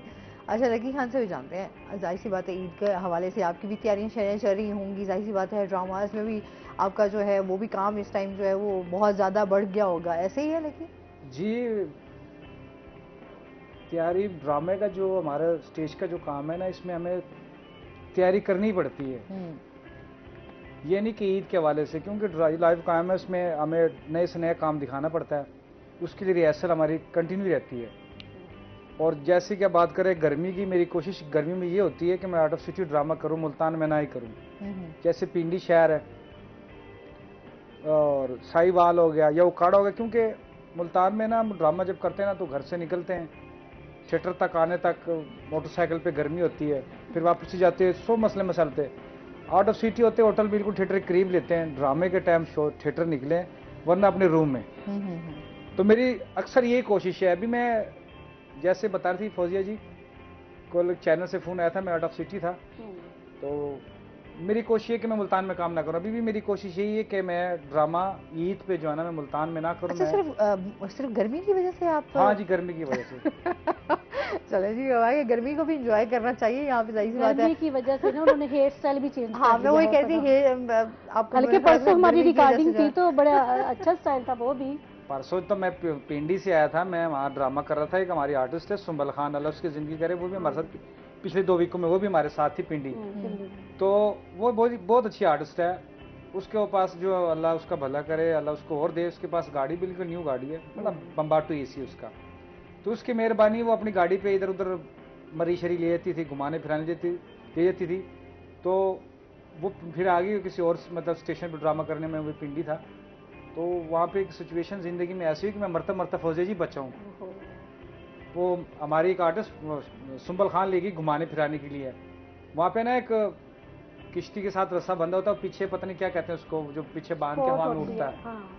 चेयर लिफ्ट होती है नहीं, जो हवा में उड़ता है वो पैराशूट। वो उन्होंने मुझे उड़ाया हवा के अंदर, समंदर के बीच में ना, दरिया के बीच में। अब उसको जो लैंड करते हैं मुझे पता नहीं किस तरह उतरता है। उसने मुझे आवाज मार रही है, ऐसे कर भाई ऐसे कर। अब मैं ऊपर हूँ, वो नीचे है, मुझे आवाज ही नहीं आ रही। वो भाई वो जब उन्होंने रोका ना, वो पानी के दरमियान में सेंटर के अंदर घम, वो मैं इतना पानी के अंदर गया ना, तो पीछे उसने देखा ना, वो ड्राइवर ने, कि भाई ये तो बीच में डूब रहा है। उसने फिर रेस दिया, वो जो पीछे जो बंदा हुआ था ना सामान, क्या कहते हैं उसको, पैराशूट जो भी था, वो मैं उसको बोरा बोलता हूँ। मैं वो पानी में डूबने लगा था, वो बच गया। फिर उसने रेस दिया, फिर मैं वहां में उठ गया। फिर वो भाई उसने बड़ी तरीके से साइड पे लेके आया, मैं सारा गीला हो गया। पर गीले होने की खैर है, पर तो अल्लाह ने जिंदगी बचा दी। जो पीछे मेरा बांधा हुआ ना सामान उन्होंने, वो बड़ा वजनी था, उससे मैं निकल नहीं सकता था। वो बंदा भी इस तरीके से था कि बड़ा मतलब, क्योंकि वो काफी हैवी होता है ना, पैराशूट हवा में जब जाता है तो वो काफी बड़ा वो हो जाता है। वो हवा के बगैर जो है वो कम उसका होता है, लेकिन वजन उसका काफी ज्यादा होता है। अल्लाह माफ करे, ने जिंदगी दी। और बाहर खड़े थे सब आर्टिस्ट, मेल फीमेल, वो बाहर दुआएं कर रहे होंगे, वो दांत नहीं कर रहे हो। चलिए, अल्लाह ताला ने आपको जो है वो इस तरह आपको जिंदगी एक नई दी है, बचत हो गई जी। आगे ड्रामाज में जाहिर सी बात है इन्होंने परफॉर्मेंस भी देनी थी। अच्छा, ये बताएं लकी काम के हवाले से किस तरह चल रहा है? काम के हवाले से मुल्तान के थिएटर, मुल्तान के स्टेज पे जो है ना, एक लॉबी चल रही है, एक प्रोड्यूसर है, उसका एक फेवरेट डायरेक्टर है, उस डायरेक्टर के एक फेवरेट फनकार है, ग्रुप नामा काम हो रहा है। ठीक है जी। वो ये नहीं है कि यार ये काम वाला बंदा, ये काम वाला बंदा नहीं है। वो काम वाला नहीं भी है ना, तो उसको वो रख भी रहे हैं, उसका अप्रिशिएट भी कर रहे हैं। चलाना है अपनी टीम को उन्होंने हर हाल में। मैं इधर ड्रामा कर रहा था पिछले तकरीबन 8-9 माह से, मैं ना रेक्स पे ड्रामा कर रहा था इजाज चंदा साहब के साथ। एक बस अब नाम ले लिया, वो हमारे डायरेक्टर थे। वो 2 बंदों को बड़ा प्रोटोकॉल दे रहे थे, 2 बंदों को। मैं उन्हें यार कह रहा हूँ कि अगर कोई फनकार देख रहे हैं तो मैं दिल में बात नहीं रखता। लोग मेरे बारे में ये कहते हैं सब आर्टिस्ट के, यार जो मुझे जानते तरीके से, वो कहता कि यार एक कड़वा जरूर है पर बात सच्ची करता है। इजाज चंदा साहब का नाम लिया, वो 2 बंदों को बड़ा प्रोटोकॉल दे रहा था। एक दिन मैं ना चंदा साहब को ऐसे थोड़ा सा खींच के लिया, मैं कहा चंदा साहब इधर आओ, इन 2 बंदों को जो प्रोटोकॉल दे रहे हो, अगर हम काम नहीं कर रहे, हमारा काम नहीं है इस काबिल, तो प्रोड्यूसर हमें फ्री के पैसे क्यों दे रहा है? प्रोड्यूसर का इसको निकाल दो। हम ऐसे पैसे लेकर हमारे ज़मीर मुतमईन नहीं हो रहा। तो काम नजर आता है, आप जो कुछ करते हो नजर आता है, पब्लिक देखती है आपको। वैसे भी मीडिया का मैं एक बात करती होती हूँ, हमेशा जो दिखता है वो बिकता है। अच्छा, आपका काम अच्छा दिखेगा, वो लाजमी लोग उसको देखेंगे, फिर आप अप्रिशिएट भी करेंगे आपको। अच्छा, फिर जो स्टेज का स्पेशली हमारे यहाँ जो एक माइंडसेट बन चुका हुआ है, और बहुत सारी चीज़ें हमारी यहाँ पर जो हम कमर्शियल थिएटर की बात करते हैं, तो बहुत सारी चीज़ें हमारी इस तरह की आएंगी जिसमें हमारी फैमिलीज़ भी, हालांकि अब जाहिर सी बात है आर्टिस्टों को जाहिर सी बात है उनका प्लेटफॉर्म इस तरीके का है कि वहाँ पर उन्होंने अपने काम का हुनर जो है वो दिखाना है, कॉमेडी करनी है। स्क्रिप्ट तो नहीं है कि कॉमेडी ही है। और लकी का ये है कि लकी बगैर स्क्रिप्ट के 1 मैन शो मैंने अक्सर इवेंट भी देखे हैं, कंपनियों के शोज़ भी करता है, एनजीओ के साथ मेरे साथ भी काफ़ी इन्होंने काम किया। अभी रिसेंटली फेस्टिवल हुआ वन डे का, तो हमने 8 दिन रिहर्सल की और हम इंतज़ार में रहे, लेकिन बस फिर बाई चांस जो चीज़ें चल रही हैं वही हुआ, वो तो नसीब की बात है। लेकिन 8 दिन लकी जो है ना रिहर्सल पे डेली आता रहा है। ये बड़ा कम ऐसे होता कि आर्टिस्ट रिहर्सल पे आए, वो भी मुल्तान में। इतने दिन रिहर्सल नहीं चलती मुल्तान में। जितने भी कमर्शियल थिएटर हैं सिर्फ वेडनेसडे और होता है कि जुमेरात और बस जुमे को ड्रामा है, 2 दिन रिहर्सल होती है, उसमें भी आर्टिस्ट कंप्लीट नहीं होते हैं। अभी मेन क्या आप समझती हैं, आप आर्टिस्टों को साथ लेकर चल रही हैं तो क्या इश्यूज देखती हैं? मुल्तान में जो हमारे 50+ आर्टिस्ट थे उनका तकरीबन 1.5-2 साल से स्पोर्ट फंड नहीं आ रहा, क्योंकि बुजुर्ग हैं। हम समझ लें कि जिनको हमने रिटायर किया हुआ घरों में बैठे हैं, जिन्होंने अपनी जवानी के 25 से 30 साल हमारे शोबिज़ इंडस्ट्री को दिए, हमारी फिल्म इंडस्ट्री को दिए, उनको जो है बिल्कुल ही इन्होंने ज़िंदा ही दफन कर दिया है। मैं ये अल्फाज ज़रूर कहूँगी हमारी हुकूमत ने। अगर हुकूमत का कोई भी बंदा हमारी बात सुन रहा है तो प्लीज़ नोट किया जाए, जो मुल्तान के फ़नकार हैं जो कि घरों में बैठे हुए, एक तो मुल्तान में थिएटर गिनती के 2 रह गए हैं, कोई भी प्रोडक्शन हाउस नहीं है, चैनल भी आपके सामने है और मुल्तान में कोई भी काम नहीं हो रहा। पूरी जो इंडस्ट्री ऐसे लगता है लाहौर और कराची में समा गई है। तो मुल्तान के आर्टिस्ट कहाँ पे जाएं, किसको फरियाद करें? हाँ, हुकूमती हेल्पलाइन जो नंबर था, हमने रमज़ान शरीफ में हर साल हम अपने आर्टिस्टों को राशन पानी ईद शीद हर चीज़, हमारी तंजीम भी हमारे प्रोड्यूसर भी मिलके देते थे, लेकिन इस रमज़ान शरीफ में किसी ने कोई हाल नहीं पूछा। स्पॉन्सर ही नहीं है मुल्तान में, इवेंट ही नहीं हो रहे मुल्तान में। मुल्तान के फनकार तो बिल्कुल ऐसे समझ लें कि जिंदा ही हुकूमत ने भी और जितनी भी तंजीमें उन्होंने दफन कर दिया। क्यों, किस लिए? फनकार जो हैं मुल्तान के जो लोग हैं वो वोट नहीं देते, वो टैक्स नहीं देते, क्या वो जिंदा नहीं है? क्यों आप इतना इग्नोर कर रहे हैं मुल्तान के फनकारों को? तो मैं तो स्ट्रिक्टली ये कहना चाहूँगी कि प्लीज़ खुदा के लिए साल बाद रमज़ान शरीफ आता है तो फनकारों को भी अपनी खुशियों में शामिल किया जाए। और मुल्तान में जितनी कंपनियां हैं तो पहले फंड देते थे, हमें शमा वाले देते थे, लेकिन अब वो कंपनी ही ख़त्म हो गई है। बाकी जो कंपनी है उनका कोई रोल नहीं है कि होना चाहिए फनकारों को याद करें। हल्कि हर कंपनी का शो होता है, फनकारों को बुलाया जाता है, रिक्वेस्ट होती है कि जी अब चलो कोई बात नहीं है, आप इतने कर लें, इतने काम अब करें। सारे कंपनियों के शो हो रहे होते हैं, लकी खान साहब भी जाते हैं और भी हमारे आर्टिस्ट हैं वो जाती हैं, लेकिन जब कोई खुशी गमी आती है तो फनकारों को भूल जाती हैं। आखिर क्यों? पहली बात है हुकूमत को इंतजामात करने चाहिए, हर साल होते हैं, हर चीज़ पे हर महीने कोई ना कोई चीज़ें चल रही होती, तो फनकारों को क्यों इग्नोर कर दिया गया? रजिस्टर भी हैं, लाहौर तक रजिस्टर हैं और उनकी फाइलें जमा करवा के फनकार थक गए हैं। उनको बड़ा इंतज़ार था कि रमज़ानुल मुबारक में हमारे लिए कोई अच्छा पैकेज हुकूमत की तरफ से आएगा, लेकिन नहीं। जिनके मेडिकल के इशू हैं, मेडिकल हमने फाइलें उनकी बना के दी हुई हैं, कुछ को एक आधे फनकार को मिले भी हैं, लेकिन बाकी जो फनकार है वो कहाँ जाए? 105 फनकार हैं जो सिर्फ जिनकी फाइलें बनी हुई, जिनको कुछ मिलता था, लेकिन अब कुछ भी नहीं मिल रहा। तो मैं यही अपील करूँगी कि जो लोग मुझे देख रहे हैं, सुन रहे हैं, तो खुदा के लिए फनकारों के लिए आप कुछ ना कुछ सोचें और उनके लिए कुछ ना कुछ आप करें। ये आपकी आखिरत का भला है कि देखिए ना, बुजुर्ग फनकार हैं घरों में बैठे हुए, वो काम नहीं कर सकते और फनकार वैसे भी बड़े नाजुक दिल का होता है। वो कारोबार क्या कारोबार करें, क्या हालात हैं अपने मुल्क के, देखिए महंगाई इतनी हो गई है, जाहिर सी बात है परेशानियां फनकारों के लिए बहुत ज्यादा मसाइल हैं। मुल्तान वालों ने ना कुछ मैडम अपने साथ भी ज्यादती खुद की, कुछ ने ज्यादती की या प्लानिंग की। जो पहले ड्रामे होते थे ना, उन हमारे जो प्रोड्यूसर हजरात थे, डायरेक्टर हजरात, उन्होंने ड्रामों की सीडी बनने नहीं दी। दूसरे शहरों में सीडियां बनती थी, एक्टर हिट हो गए, स्टार बन गए, क्लिक हो गए, आउट ऑफ कंट्री ड्रामा करने चले गए। रिकॉर्ड है उनके पास, रिकॉर्ड है, उनका स्कोर है, नजर आता है। हमारे जो मुल्तान में ड्रामा होता था ना, बड़े सुपर डुपर ड्रामे, हमारे मुल्तान के जो डायरेक्टर हैं, शहनशाह था ड्रामा हमारे जो जवार बलोच साहब है हमारे मुल्तान के, वो उसको कहा जाता है स्टेज का सैयद नूर। जो पाकिस्तान का सैयद नूर है उसको स्टेज का सैयद नूर कहा जाता है, और वाकई वो सैयद नूर है जिसका नाम जवार बलोच साहब है। उनके ड्रामे बड़े सुपर डुपर ड्रामे गए, आउट ऑफ कंट्री हुए उनके ड्रामे और कमाल ड्रामे, और उन्हें वीडियो नहीं बनने दिया। उन्होंने अगर इसमें वीडियो बन गया ना तो ये तो स्टार बन जाएंगे। ये जो हमारे से जो एक्टर हमारे से हफ्ते का 30,000 या 40,000 रुपये हफ्ता लेता है, ये तो सीधा 2.5 लाख पे पहुंच जाएगा। 2.5 लाख मांगेगा ये तो आगे निकल जाएंगे, फिर ये हमारे पास कौन काम करेगा? तो बड़ी प्लानिंग से काम हुआ। अच्छा, मजीद भी इनसे जानेंगे। नाज़रीन, अभी हमने जाना ब्रेक पे, हमारे साथ रहिएगा।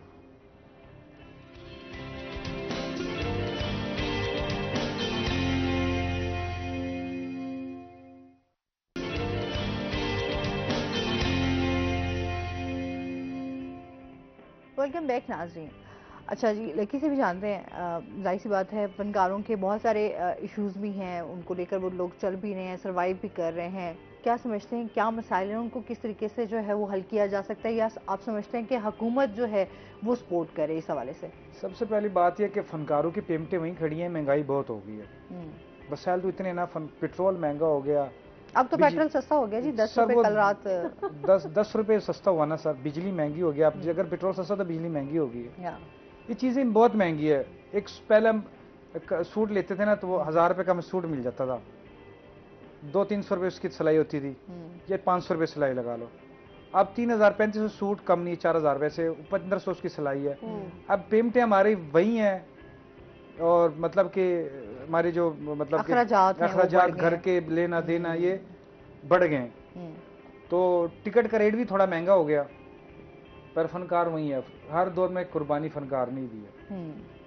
तो गवर्नमेंट को भी चाहिए, हमारे प्रोड्यूसर आजाद को भी चाहिए कि टिकट आपने महंगी कर दी है तो फनकारों की उसमें भी इजाफा किया जाए ना, ताकि वे काम भी कर रहे हैं, पेमेंट में इजाफा किया जाए। फिर जैसे मैडम फौजिया कह रही हैं कि फनकार, मेरी एक आदत है, मैं कभी पेमेंट के लिए खड़ा नहीं हूँ। मैं या मुझे समझ लो कि पागल कह लो या सको कह लो, या नहीं सच्ची बात, मैं सच्ची बात, मैं पेमेंट के लिए खड़ा नहीं होता, मैं सीधा तो भाई पैसे दे। हाँ, मुंह पे बात कर देता है कि जो भी दिल में हो ना बात। यार इतनी मेहनत की, इतनी गर्मी में लोगों को हंसाया। मैं प्रोग्राम में ऑन ईयर कह रहा हूँ, चाहे आप कभी कोई बड़ा डायरेक्टर भी आ जाए, जवार बलोच साहब के बाद अगर मैंने किसी के पास काम किया ना तो उसने मुझे नहीं समझाया कि ये करना है। उन्होंने कहा यार तू फलाने प्रोग्राम है, मतलब कि तू चौकीदार है, या तू कपड़े बेच रहा है, या तू इस घर में तेरे बहन की शादी हुई है या तेरे भाई की शादी हुई है, मतलब उसने मुझे सिर्फ वन लाइन बताई कि ये करना है तूने, बाकी मैंने हमेशा अपनी तरफ से काम किया।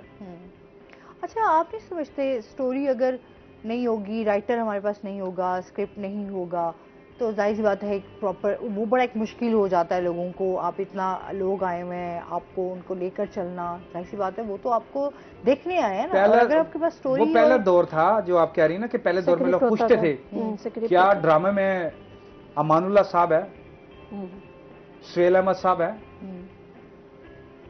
मस्ताना साहब है, ये पूछते थे। आप वो नहीं पूछते कि ड्रामे में फलाना, आप पूछते हैं सुंबल खान है, ड्रामे में दीदार मुल्तानी है, ये लड़कियों को पूछता है। वो ड्रामा रहे ना, पिछले दिनों की एक बार जेन्युइन बात है, मैं बाहर ड्रामा करके निकला तो उसने कहा यार क्या बात है, आपने कमाल काम किया लकी भाई, आपके काम का मजा आ गया यार, छा गए आप। मैंने कहा मेहरबानी यार, लकी भाई के लिए एक स्टिंग बोतल लिया, बोतल मैंने पी। यार वो फलानी लड़की का नंबर तो दो, मैंने कहा उसका तो नंबर नहीं है, कह स्टिंग के पैसे फिर दे के जाइए। तो ये लोगों के माइंडसेट जो है, सोच है। और हमारे अक्सर मुल्तान के कैरेक्टर इकबाल विक्की, जमील बूटा, दो फनकार हैं, ये आज सुपर डुपर ड्रामे किए जिन्होंने, बहुत फन की वो हाल में उतरे हैं लड़ाई के लिए, हाल भरा हुआ पब्लिक से, और उन्हें कुछ ऐसा इशारा या ऐसा जुमला कसा गया कि वो लड़ पड़े हैं, कई बार लड़ पड़े। वो फनकार का काम नहीं है लड़ना, पर बात पब्लिक ने कोई ऐसा वहाँ पे जुमला बोल दिया, बर्दाश्त नहीं हुआ, थिएटर से बाहर निकले लोगों ने जुमला कस दिया कि यार वो जिन्होंने ड्रामे इतने सुपर डुपर ड्रामे दिए, इकबाल विक्की साहब ने, मैं कह रहा हूँ कि टॉप का विलन है। जमील भाई, जमील बूटा भाई इस टाइम एक चिकन पीस बेच रहे हैं, और ड्रामा वो मुल्तान का शाहरुख खान है। ऐसा बड़ा काम किया, लाहौर में भी काम किया, लाहौर में भी उसने काम किया, इफ्तिखार ठाकुर साहब के साथ काम किया उन्होंने, सुपर डुपर स्टारों के साथ काम किया। परफेक्ट एक्टर है, किसी चीज की कमी नहीं, अल्लाह ने उसको इतना नवाजा। कॉमेडियन एक्टर और हीरो के रोल में, सैड रोल में बड़ा काम किया उसने। ड्रामे किए हैं, लाइव ड्रामे किए हैं, लोग फैमिलियर हो रही हैं, उसने ऐसा परफॉर्म किया। इस्लामी ड्रामे भी किए उन्होंने, इस्लाही खेल भी पेश किए आर्ट कौंसिल में, बड़ा काम किया उसने। मगर अच्छा, वो ये ना आर्टिस्ट है, वो तो अपना काम, उसके पास जो अल्लाह ताला ने उसको एक खुदादाद जो सलाहियत दी है, वो तो वो अपने उसी जज्बे के साथ उसको परफॉर्म करेगा। जाहिर सी बात है, हम यहाँ पे देख रहे हैं इंडस्ट्रीज को बहुत ज्यादा आप अपना जो है वो दे देते हो टाइम, और उसके बाद उसके बदले में आपको कुछ भी नहीं मिलता। यही तो बात आपका मतलब एक होता है कि जब आप बीमार पड़े होते हो, या हमने कितने अपने आर्टिस्टों को इसी तरीके से देखा कि जब उनके ऊपर बुरा वक्त आए कि अरूज उनका देखा, अरूज में हर बंदा जो है ना मिलने के लिए लोग तरसते थे। आपने कहा यार एक सेल्फी, एक इनके साथ थोड़ा सा आप उनको मिलने के लिए या एक ऑटोग्राफ लेने के लिए आप लोग जो है बहुत ज्यादा बेताब होते हो। लेकिन जब इस तरह का कोई मुश्किल वक्त आता है तो फिर उस मुश्किल वक्त में कोई भी साथ खड़ा नहीं होता। आपकी बात पर जय, हमने आपने हमारे जो ड्रामा लाइन है ना, इसमें हमारे कुछ प्रोड्यूसर हजरात है, डायरेक्टर हजरात है, इन्होंने हमारे ना अपना मेयार खुद गिरा दिया। जो बंदा टिकट लेकर ड्रामा देखता था, 4000 रुपये की टिकट लेकर ड्रामा देखता था, 3000 3500 की, वही बंदा 50,000 रुपये खर्च करके आपके पास बैठा होता है, लड़की से गपशप करता है, और सुनाओ कैसी हो, ठीक हो आप, खैर खैरियत से हो। हर लड़की के पास बैठा होता है, लड़की करीब पहुंच जाता है, ड्रामा चल रहा है, ग्रीन रूम पे वीडियो कॉल चल रही है, जो हमारी प्राइवेसी वो खत्म होगी, लड़की मोबाइल पर दिखा रही है ये हमारा ग्रीन रूम है, ये मैं तैयार हो रही हूँ, ये मेरे साथ फलानी तैयार हो रही है, और ये फलानी अभी आई है, ये प्राइवेसी खत्म होगी। एक्चुअली आप कहते हैं सोशल मीडिया पे जो है वो सोशल मीडिया पे आपका जो एक थोड़ा सा एक होता है कि ड्रामे का क्यूरियोसिटी होती है लोगों को, अच्छा यार ड्रामा देखने जा रहे हैं, क्या होगा, क्या स्टोरी होगी, या कौन आर्टिस्ट है वो किस तरीके से परफॉर्म कर रहा होगा, तो ये आपका जो है वो चीजें जो है वो सोशल मीडिया ने ना ये जहाँ पे इसके फ़ायदे भी हुए हैं तो नुकसानात भी बहुत ज़्यादा हुआ कि जो चीज़ें हमारी सीक्रेट होती हैं, तो जो लोगों ने पर्दे के उसमें देखनी होती है, 40 मिनट के ड्रामे के बाद एंड अप देखना होता है कि इस ड्रामे में क्या होगा, क्या सीन होगा, वो सारी चीज़ें खुल के सामने आ जाती हैं। और ग्रीन रूम में तो अब खैर मोबाइल अलाउ नहीं है, विजिलेंस कमेटी वालों ने जुर्माना रखा हुआ है कि अगर कोई भी मेल फीमेल मोबाइल यूज़ करेगा तो उस पर जुर्माना है। तो बाकी सोशल मीडिया ने ये चीज़ें जो जहाँ पे राब्ते जो हैं बड़े होते थे, महदूद होते थे, तब PTCL नंबर होता था, तो मोबाइल होता था, तब इतने राब्ते नहीं होते, तब तो पल पल की खबर होती है। अब ये चल रहा है कि कमर्शियल थिएटर में रोज़ जितनी फीमेल है उसकी बड़ी पिक लगेगी पब्लिसिटी में, उतनी उसने सीटें भी देनी है।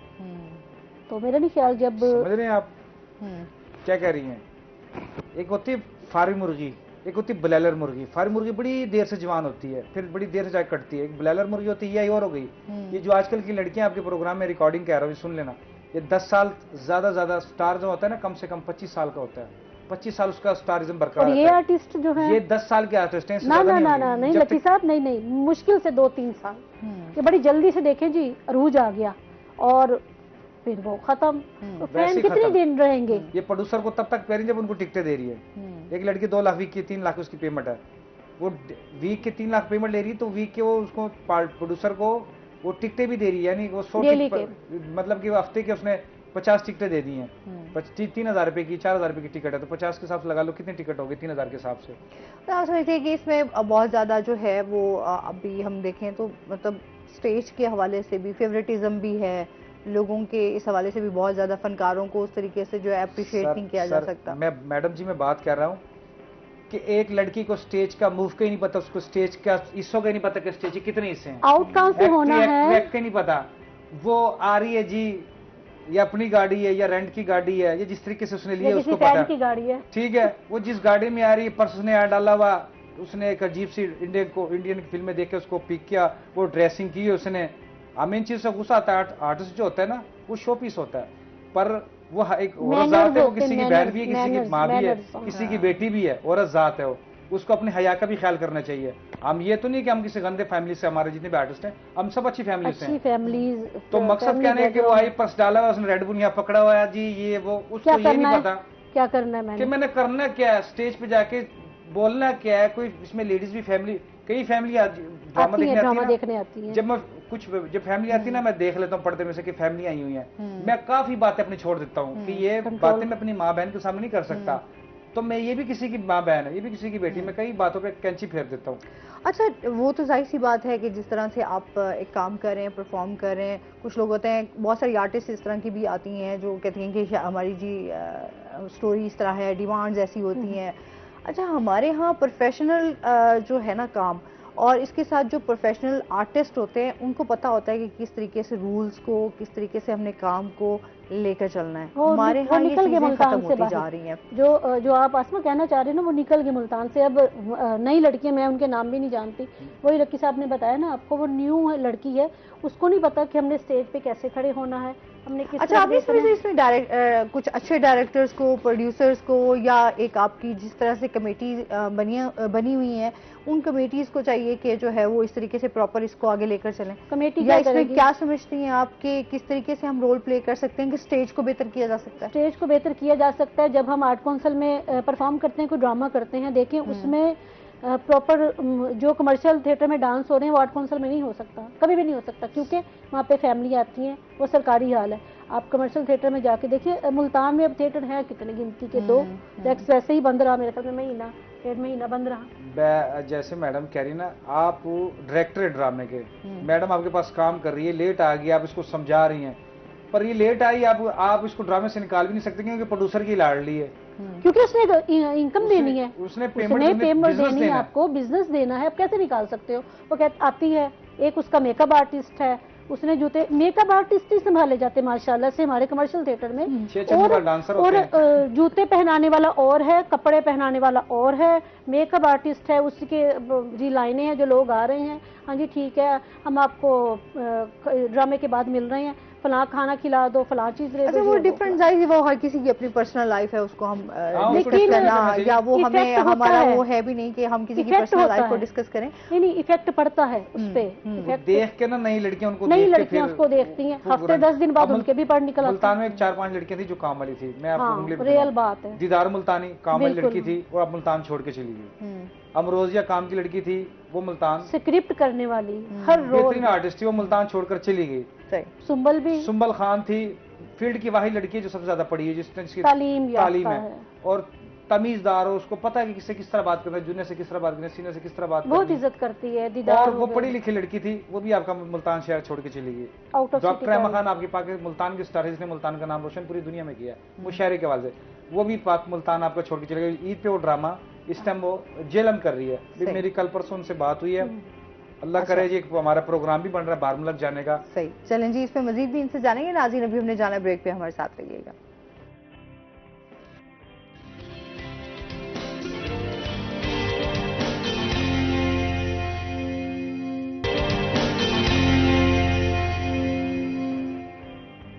वेलकम बैक नाज़रीन। अच्छा, मसाइलों पे तो बहुत सारी बात हो गई, ये बताएं ना, आर्टिस्ट अपनी ईद किस तरीके से मनाते हैं? आर्टिस्ट अपनी ईद जो है ना डबल तैयारी के साथ मनाता है, क्योंकि मॉर्निंग टाइम उन्होंने कुर्बानी देनी होती है और शाम के टाइम 2 शो होते हैं, तो इस वजह से जो है बहुत ज़्यादा बर्डन होते हैं बेचारे फनकारों पे। और 4 दिन जो है डबल शो ही चलते हैं, जुमा, हफ्ता, इतवार, सोमवार। मतलब अब तो ईद आ रही है मंडे से, मंडे, ट्यूसडे, वेडनेसडे और फ्राइडे तक इनके शो ईद ही चल रही है। कोई होश नहीं होता फनकारों को, हमने कहाँ जाना है, क्या करना है। ईद के बाद रिलैक्स होती हैं, तो फिर मतलब उनकी ईद होती है। आप कहाँ ईद जो है वो ये बताएं, खुद गोश्त वगैरह खुद बनाती हैं, कुकिंग करती हैं, क्या मुझे कुर्बानी से बड़ा डर लगता है। क्यों? अभी मैं कुर्बानी से इनको डर लगता है, गोश्त इकट्ठा करती हैं सर। वो आप अपने, मुझे लगता है फ्रिजों में जो है ना वो फ्रीज खाती नहीं हूँ बिल्कुल ही। अच्छा। कुर्बानी करते हुए जानवर जब ज़िबा करते हैं ना, अपने पल्ले से नहीं खाती, लोगों को पल्ले से जुगते शुरू हो गई है। अच्छा, कसाई मुझे कहता है कि बाजी आप ना हाथ रख दें कुर्बानी के जानवर को। मैंने कहा भाई मुझे बहुत ज्यादा डर लगता है। कहते हैं बाजी तू सताप का सही हो। मैं क्यों कि मैं का सही है भाई, तू डॉक्टर नहीं, तू रोज ने कितने ऑपरेशन करेंदे हो, तू सताप का सही हो। मैं कहा ठीक है भाई, आप ठीक है, यकीन करो आसमा, मैं कुर्बानी वाला जानवर देख ही नहीं सकती। अभी भी जो दिल है बचपन की तरह ना कि बर्दाश्त नहीं होता। कितने बकरे तुमने हलाल किए, किसी ने भी नहीं किए। कुछ बच्चे भी पड़े हैं। अच्छा, देखिए आपने कुर्बानी का सिलसिला कैसा रहता है? खुद घर में जो है होता अक्सर होता है ना, खुद आप बकरा जो है, अभी तो कसाईयों की भी बड़ी कमी होती है ना, अनाड़ी कसाई बहुत फिर रहे हैं। हाँ जी, हाँ जी। हैं वो इसमें होता है कि आप भी हमने किया है रोल प्ले अनाड़ी कसाई पे। मैंने काफी मतलब कि आपके चैनल के हवाले से, मजीद चैनलों के हवाले से मैंने ये एज ए मतलब कसाई का मैंने बड़ा काम किया। मेरे बड़े भाई हैं, अल्लाह उनकी जिंदगी करे, आजकल जरा बीमार है। मैं हमेशा जो है ना, मैं वो कुर्बानी मतलब के पैसे वगैरह मैं देता हूँ, वही मतलब कि सिलसिला करते हैं, सारा कुछ वही करते हैं। वही मतलब कि जब से मेरी वालदा फौत हुई है ना, उनसे पहले मेरे भाई फौत हुए थे, जब से मेरे भाई फौत हुए हैं, फिर मेरी वालदा फौत हुई हैं, फिर मेरे दूसरे भाई फौत हुए, तो मेरे जब से घर में मतलब कि ये सिचुएशन आई ना, मैंने कभी, मुझे नहीं याद कि मैंने ईद पे नए कपड़े पहने। जब से मैं ईद की नमाज पढ़ के ना, मैं फौरन अपने तेजी में निकलता हूँ वहां से ना, फौरन अपने कमरे में आता हूँ, कमरे के मतलब के अंदर जाके कुंडी लगा के मैं सो जाता हूँ। ये मैं किसी से मिलता ही नहीं। कि गोश्त वोश जो है ना, मकसद कहने का जो नसीब में मैं खा लेता हूँ, वो आ जाता है घर। बाकी अपने इससे कभी नहीं पूछा। तो बाकी ईद तो होती जिनकी ईद होती है, ईद होती है माँ बाप के साथ। आजकल टिकटॉक पे भी चल रही है बातें, पर ये वाकई माँ बाप से होती हैं।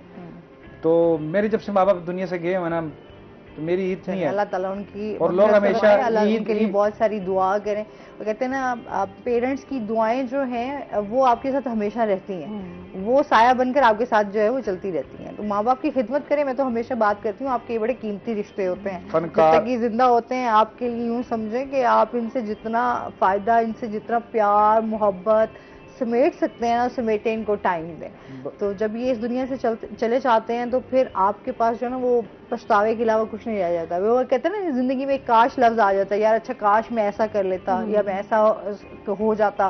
तो वो जिंदगी में उस काश को हटा के, मेरा ख्याल में अगर जिनके माँ बाप उनके पास हैं, अल्लाह ताला उनका जो है वो उनको तौफीक दे कि वो अपने माँ बाप की खिदमत करें। मैडम जी, जिंदगी में ऐसा वक्त भी देखा कि मैं थिएटर से बाहर निकला हूँ ना, कुछ लोग खाना खा रहे, तो मैं, होटल है वहाँ पे ना मुल्तान में, थिएटर जब मैं स्टार्ट किया था तो मैं होटल के बाहर खड़ा होता था कि यार बंदे रोटी खा रहे हैं, जो बच जाएंगे ना, ये जो बचेगी, बाकी यार मुझे पता है बच जाएगी रोटी, यार ये 2 बंदे हैं, ये 10 रोटियां पड़ी हैं, नहीं खा सकते 10 रोटियां तो बच जाएंगी, तो मैं खा लूंगा। तो ये बात कहने का मकसद है कि जिंदगी में आप, अल्लाह ने सब कुछ दिया, वो टाइम भी देखा, वो दुख देखे, सुख, मतलब कि अब सुख भी है, सब कुछ है, घर पे सब कुछ है, अल्लाह ने सब कुछ अता कर दिया। पर कहने का मकसद है कि यार उन चीज़ों का मुझे कोई फायदा, मुझे मज़ा ही नहीं आता कि यार इन चीज़ों का मेरी वालिदैन ने, मेरे भाइयों ने, किसी ने इसका मतलब मज़ा नहीं लिया। मेरी माँ इसी में नहीं सोई, मेरी माँ ने ना इतना वो जो होना चाहिए वो मैं समझती हूँ वो बेहतर जगह पर है। आप ये सोचें कि वो बेहतर जगह पर हैं, वो जहाँ भी हैं, अल्लाह ताला जो है वो जन्नत में। तो वो हमारे यहाँ पर हम लोग जितने मसाइल परेशानियां देख रहे हैं वो इस दुनिया से चले गए, तो वो बेहतरीन। अब आपकी वालिदैन, अल्लाह आपकी वालिदैन है तो अल्लाह उनको लंबी जिंदगी दे। वालिदा खुद हयात नहीं है, तो मैं इस चीज को, इस पेन को समझ सकती हूँ। अल्लाह आपके वालिद साहब को जिंदगी दे, आमीन आमीन। अब लोग ड्रामा, जब मैं पहले करता था ना आउटडोर, तो मैं ड्रामा करके आता मैं जल्दी घर पहुंचूं अम्मी को मिलने के लिए। अब देखो ईद है और मैं ड्रामा ईद से बाहर करने जा रहा हूं। ये इवेंट्स ऐसे आते हैं ना, मेरी अभी रिसेंटली खाला की भी डेथ हुई है, तो वो मैं वालदा नहीं थी, तो हम उनको वालदा का ही दर्जा देते थे क्योंकि बड़ी खाला थी, तो उनके साथ भी एफिलिएशन बहुत ज़्यादा, मोहब्बत बहुत ज़्यादा थी। अभी हमारे लिए भी बड़ा मुश्किल एक टाइम है कि ईद के करीब ही उनकी डेथ हुई है, और अभी 1 वीक से 10 दिन हुए हैं, अभी आज उनको कंप्लीट हो रहे हैं उनकी डेथ हुई। तो वो हमारे लिए एक और सदमा, दोबारा अम्मी की याद, वो अम्मी की याद जो है वो दोबारा से वो जो है वो आग ताज़ा हो गई है। तो ये बड़े मुश्किल लम्हात होते हैं, आप उन खुशियों को सेलिब्रेट नहीं कर पाते हैं। अच्छा, आर्टिस्ट हम जैसे लोग होते हैं ना, अब जब सुबह आप शो पे आ जाए, इस बात आपको एक स्माइल के साथ, आपको उसके साथ गम है अंदर, आप कितनी तकलीफ में होंगे, कितनी परेशानियों को आप आपके जहन में चल रही होंगी, आप फेस कर रहे होंगे, लेकिन जब हमने स्क्रीन पे आना है तो ऑब्वियसली हमें हैप्पी। स्टेज का एक शेर है, जब ड्रामा खत्म होता है तो पर्दा एक होता है, वो बंद होता है, तो उसके बारे में एक शेर है कि पर्दा गिरते ही तमाशाई लौट जाते हैं अपने घरों को, पर्दा गिरते ही तमाशाई लौट जाते हैं अपने घरों को, फिर में बहुत रोते हैं ये लोग को हंसाने वाले। बिल्कुल ऐसे ही है। और जो खुद बहुत हंसता हो ना, वो खैर अंदर से बड़ा वो उतना ही टूटा हुआ और दुखी होता है। चलें जी, बहुत मैं खुद रो पढ़ूंगी, इससे पहले कि मैं खुद रो पढ़ूं तो थोड़ा सा माहौल को चेंज करते हैं। अच्छा ये बताएं, जानवर आपने खरीदा है कि अभी खरीदना है? बड़ा जानवर हमने खरीदा है, तो मैं उसके साथ टिकटॉक बनाने गई हूँ, तो वहाँ से गाय मुझे घूर के देखती है, तो बच्चों को कहती हूँ मैं क्या, तो मैं बड़ी गुस्से वाली गाँव, गुस्से वाले जानवर भी आ गए तो आपके लिए भी वो बाले जान। मैं देखती हूँ वो मुझे ऐसे घूर के देख रही होती है, तो मम्मी कहती है तुम्हें ऐसे लगता है, वो तो जानवर है, तू ना कैमरा दे अगे लेके जा, और की पता। अच्छा जाती भी जब भी मैं ऐसे ऐसे करती हूँ, मोबाइल पड़े ना ऐसे देखना, मैं ऐसे उसे देखती हूँ कि मुझे देख तो नहीं रही, अच्छा ऐसे मैं देख रही हूँ, उसे देख रही हूँ कि मुझे पीछे से मार तो नहीं रही। वो इतना फनी वहाँ पे और बच्चे लेके घूम रहे होते हैं। आपके ना उससे कुर्बानी की मुकी हुई, टिकटॉक की नहीं मुकी हुई है, टिकटॉक के अलग पैसे होंगे। मेरी टिकटॉक है तो मैं हूँ, टिकटॉक के बगैर तो मेरी कोई लाइफ नहीं है। ये एक परसों की बात है, तो मैं यही बात कर रही थी, मैंने कहा जितने आप लोग टिकटॉक बना रही हो अपनी आखिरत बनाओ, क्यों इतनी आखिरत भी है उसमें? नहीं, मैं तिलावत करते हुई। अच्छा लकी खान साहब, ये भी लोगों को बड़ा एतराज़ है आसमा, मुझे नहीं पता मैं सही हूँ या गलत है, तो मैं अक्सर तिलावत करती हूँ, मैं कुरान पाक की वीडियो बना रही होती हूँ, कोई नाज शरीफ चल रही है उसमें मैं वीडियो बना रही हूँ, तो क्या ये मैं बुरा करती हूँ? अक्सर लोग मुझ पर तनकीद करते हैं, मुझे नहीं पता, मेरा दिल करता है। अच्छा, ये मेरा ख्याल में ये हर किसी की डिफरेंट इस पर राय हो सकती है। जाहिर सी बात है तनकीद जो है वो बहुत सारे, आप जब सोशल है ना, आप जाहिर सी बात है स्क्रीन पे आ रहे हैं तो फिर आपको तनकीद का भी सामना करना पड़ेगा। लोग आपको, कुछ लोग आपको अप्रिशिएट करेंगे, आपकी तारीफ करेंगे, आपको सराहेंगे, आपको जो है आपकी मोटिवेशन आपकी बनते हैं, लेकिन कुछ लोग होते हैं जाहिर सी बात है वो आपको नहीं उससे, तो हर किसी का एक राय जो है वो हक भी है। तो अच्छा, मैं समझती हूँ ये बड़ी पर्सनल चीजें होती हैं, चाहे आप इबादत कर रहे हैं, आपका और अल्लाह का जो अपने साथ आपका कनेक्शन है वो मैं कहती हूँ बड़ा आपका जो है वो सोशल मीडिया पे नहीं आना चाहिए। हाँ, अगर आप वाकई ही किसी को कोई मैसेज देना चाह रहे हैं तो उस लिहाज से अगर आप कुछ शो कर रहे हैं तो चले, वो तो देखिए कई लोग, मेरी जो स्टूडेंट है मेडिकल में, वो पूछती, मुझे देखती है मैं वीडियो बना रही हूँ, मैं ऑपरेट भी कर रही हूँ तो मैं वीडियो बना रही होती हूँ, वो डिफिकल्ट पेशेंट होता है उसकी भी वीडियो मेरे सोशल मीडिया पे मौजूद है। तो वो जो 25 हमारे पास 20-25 बच्चियाँ हैं, हम देखें वो हमारी शागिर्द हैं, हम जो करेंगे वो उसको फॉलो करेंगे। तो हम मुसलमान हैं, हम अपनी इबादत को छुपा दें? अब कई लोग हमारे आर्टिस्ट, बड़े सीनियर आर्टिस्ट, भारत से भी, इंडिया से भी आर्टिस्ट गए हैं वहाँ पे खाना काबा पे उम्रा करने, उन्होंने भी तस्वीरें वीडियो की हुई हैं।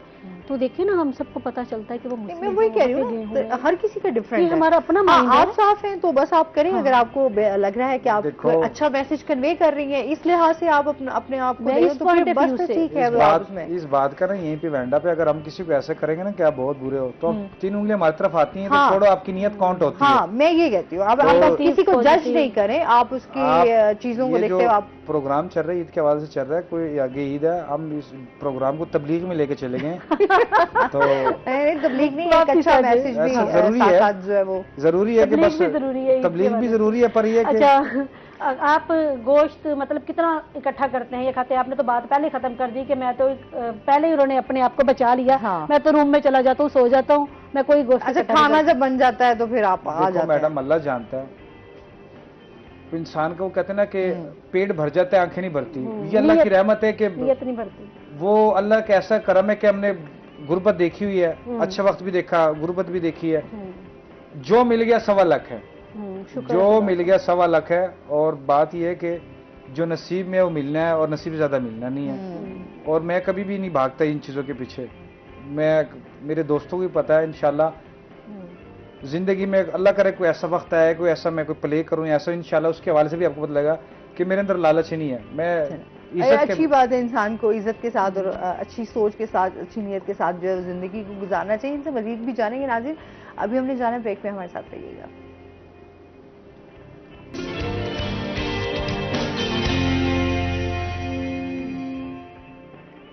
वेलकम बैक नाज़रीन। अच्छा जी, ईद के हवाले से जो है इनसे कुछ और बातें भी जानते हैं।